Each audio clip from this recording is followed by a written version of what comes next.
तो फिर से बहुत बहुत स्वागत है आप सभी का हमारे YouTube चैनल में। और आज के इस वीडियो में फिर से एनसीईआरटी सार संग्रह बुक लेकर आ गए हैं और इसी बुक में से आपका इंडियन पॉलिटी यानी कि भारतीय राज्य व्यवस्था के अंतर्गत जो मोस्ट इम्पोर्टेंट चैप्टर है उसका डिस्कशन करवाते हुए हम लोग आगे बढ़ रहे हैं। और सभी तरह के प्रतियोगी परीक्षाओं के लिए ये सब्जेक्ट जो है बहुत इंपॉर्टेंट है, खासकर बिहार दरोगा के लिए, प्री हो या मेंस हो, आपको 10 से 12 क्वेश्चन जो है देखने को मिलेगा ही मिलेगा। तो चलिए हम लोग बिना देर किए हुए शुरू करते हैं। तो आज के इस वीडियो में भारतीय संविधान की विशेषताएं यानी कि फीचर्स ऑफ इंडियन कॉन्स्टिट्यूशन पर हम लोग डिस्कशन करेंगे। और आप लोगों से एक रिक्वेस्ट है कि चैनल को सब्सक्राइब करके सपोर्ट करें। तो चलिए बिना देर किए हुए हम लोग शुरू करते हैं। और हमारा पहला प्रश्न है इस चैप्टर का, संविधान में हमारे राष्ट्र का उल्लेख किन नामों से किया गया है? तो इसका आंसर हो जाएगा इंडिया, दैट इज भारत। यानी कि इंडिया अर्थात भारत के नाम से जो है हमारे संविधान में हमारे देश के नाम को बताया गया है। फिर आपका दूसरा प्रश्न है, भारतीय संविधान में किस प्रकार की शासन प्रणाली की व्यवस्था की गई है? तो इसका आंसर हो जाएगा संसदात्मक, है ना, व्यवस्था की गई है, शासन प्रणाली व्यवस्था की गई है। फिर आपका है संसदात्मक शासन प्रणाली में विधायिका का कार्यपालिका पर नियंत्रण होता है। विधायिका जो होती है ना, कानून बनाती है और इस कानून को जो है कार्यपालिका क्या करती है? संपादन करती है, संचालन करती है। फिर आपका है अध्यक्षात्मक शासन प्रणाली का आधारभूत तत्व क्या है? तो अध्यक्षात्मक शासन प्रणाली का आधारभूत तत्व जो है एकल कार्यपालिका है ना। फिर आपका है भारत की संसदीय शासन प्रणाली एवं ब्रिटेन की संसदीय शासन प्रणाली के मध्य अंतर का मुख्य बिंदु कौन सा है? तो इसका आंसर हो जाएगा न्यायिक समीक्षा।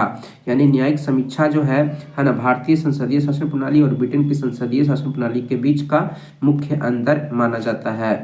फिर आपका भारत का संविधान परिसंघीय है, यह किससे निर्धारित होता है?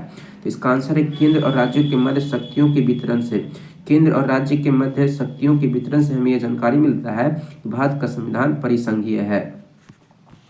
फिर यहाँ पे देख रहे हैं हमारा जो संविधान है ना, संविधान के मूल्य है ना दिए हुए हैं। भारतीय संविधान के मूल्य क्या क्या है? तो स्वतंत्रता हो गया, लोकतांत्रिक हो गया, हमारा देश जो है लोकतांत्रिक है ना, यहाँ स्वतंत्रता इसका मूल्य है ना, समानता है और भ्रातृत्व का है यहाँ पे है, ठीक है। पंथ निरपेक्ष है कि यानी कि पंथ निरपेक्ष कहने का मतलब यहाँ सभी धर्मों को है ना बराबर सम्मान दिया जाता है। फिर समाजवादी है, ठीक है, संप्रभुता है। तो ये सभी जो है ना भारतीय संविधान के मूल्य हैं। फिर आपका है नीति निर्देशक तत्वों तथा मूल अधिकारों को संविधान की आत्मा कॉन्साइंस ऑफ द कॉन्स्टिट्यूशन किसने कहा है?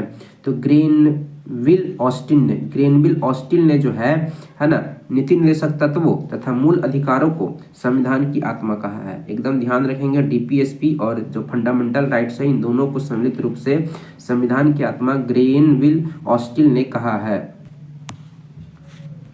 फिर आपका मूल संविधान में कुल कितने अनुच्छेद और कितनी अनुसूचियां हैं? तो मूल संविधान में कुल 395 अनुच्छेद और 8 अनुसूचियां थी और वर्तमान में कुल अभी 12 अनुसूचियां हैं संविधान में।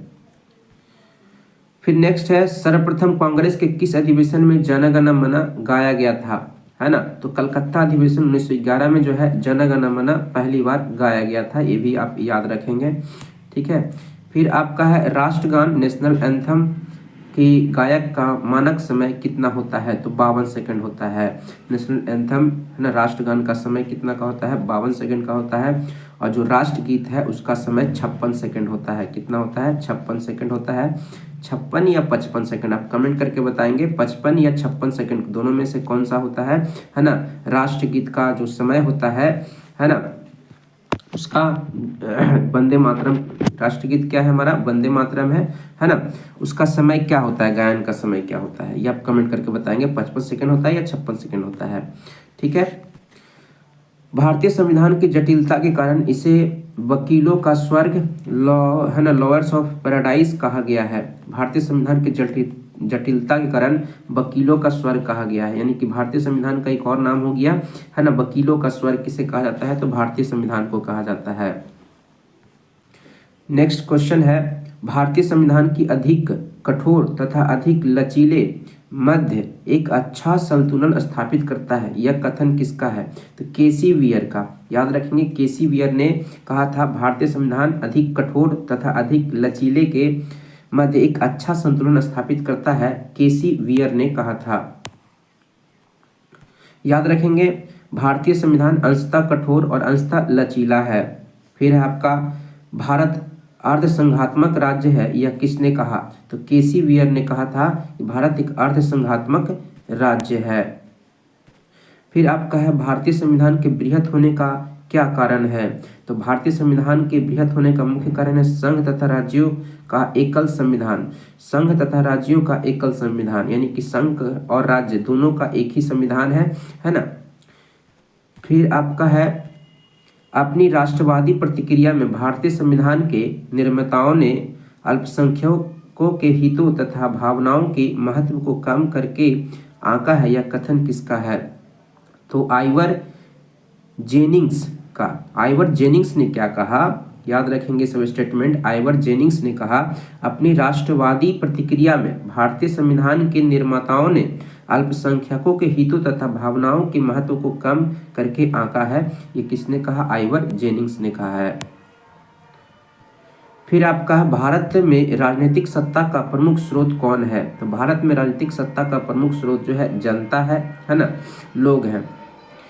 फिर आपका है कोई भी संविधान कितना भी अच्छा क्यों ना हो, यदि उसे क्रियान्वित करने वाले बुरे व्यक्ति हैं तो संविधान भी बुरा हो जाएगा। यह कथन किसका है? तो डॉक्टर भीमराव अंबेडकर ने। भीमराव अंबेडकर ने क्या कहा? कोई भी संविधान कितना भी अच्छा क्यों ना हो, यदि उसे क्रियान्वित करने वाले बुरे व्यक्ति हैं तो संविधान भी बुरा हो जाएगा, ये कहा था डॉक्टर भीमराव अंबेडकर ने कहे थे।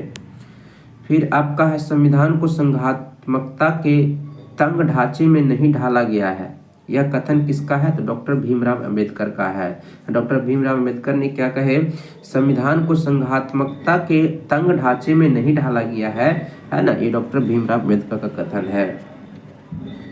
फिर आपका है भारत की स्वतंत्रता के बाद भारतीय राष्ट्रीय कांग्रेस को एक राजनीतिक दल के रूप में भंग कर दिया जाना चाहिए, यह सुझाव किसने दिया? तो महात्मा गांधी ने दिया था। महात्मा गांधी ने कहा था भारत की स्वतंत्रता के बाद भारतीय राष्ट्रीय कांग्रेस को एक राजनीतिक दल के रूप में भंग कर दिया जाना चाहिए, ये महात्मा गांधी का सुझाव था।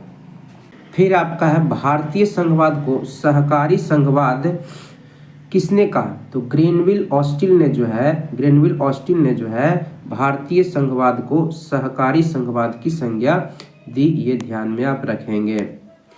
अध्यात्मात्मक शासन प्रणाली में कार्यपालिका की समस्त शक्तियां किसमें निहित होती है? तो राष्ट्रपति में होती है। अध्यात्मात्मक शासन प्रणाली में कार्यपालिका की समस्त शक्ति किसमें निहित होती है? तो राष्ट्रपति में निहित होती है।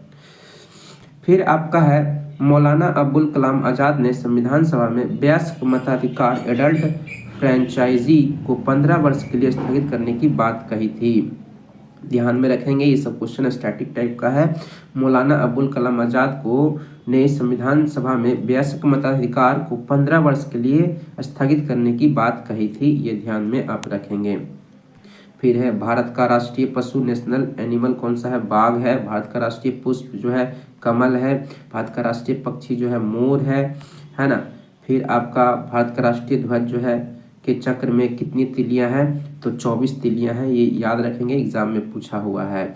फिर नीचे एक बहुत ही इंपॉर्टेंट लाइन है ना, क्या है?